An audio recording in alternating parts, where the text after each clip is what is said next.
السلام عليكم ورحمة الله وبركاته. ازيكم عاملين ايه؟ يا رب تكونوا جميعا بألف خير. وحشيني جدا جدا جدا كالعادة من اخر فيديو نزل لكم على القناة.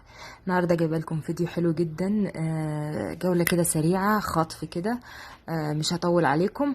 البنات اللي سألتني نجيب منين السحلب والمغات والمشروبات بتاعتنا المصرية، هقولك النهاردة على كم مكان حلوين جدا. الاسعار فيهم متفاوته، وهنقولك من الاماكن ايه افضل مكان تشتري فيه.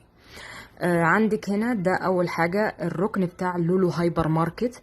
اتوقع عروض فروع لولو متوفره في جميع انحاء المملكه، ومغطيه في الرياض وفي الدمام، واكيد كمان في المنطقه الغربيه.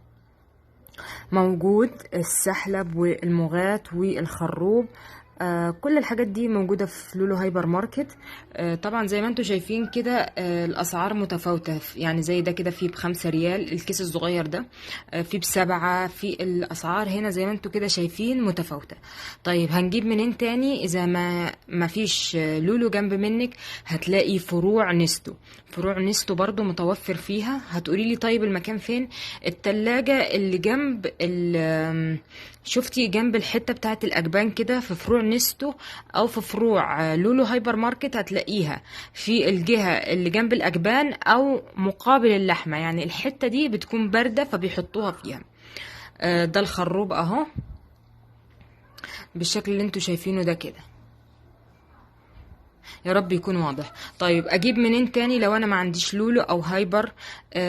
المحلات اللي بتبيع المنتجات المصرية، في محلات كتيرة في المنفوحة، للي ساكنين في الرياض بتبيع المنتجات دي. في المنفوحة اسمها البقالات المصرية، متوفرة كتير جدا هنا.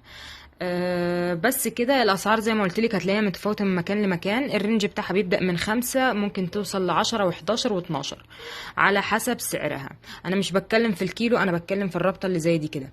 المكان زي ما قلت لكم شفتوا قدام القسم بتاع اللحوم، هتلاقي جنب منه هنا حاطينها جنب التلاجات بتاعه الجبنه والمربى والاجبان.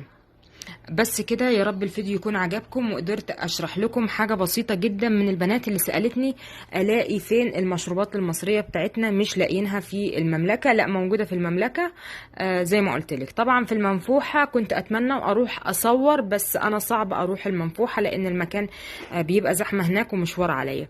بس لو قدرت باذن الله، ما تنسونيش بقى لايك، شيروا الفيديو عشان يشوفوا اكبر عدد ممكن، وحطوا لي سبسكرايب مني انا ومن قناتي. بتمنى للجميع يوم سعيد. هقول لكم في حفظ الله ورعايته. مع ألف سلامة، باي باي.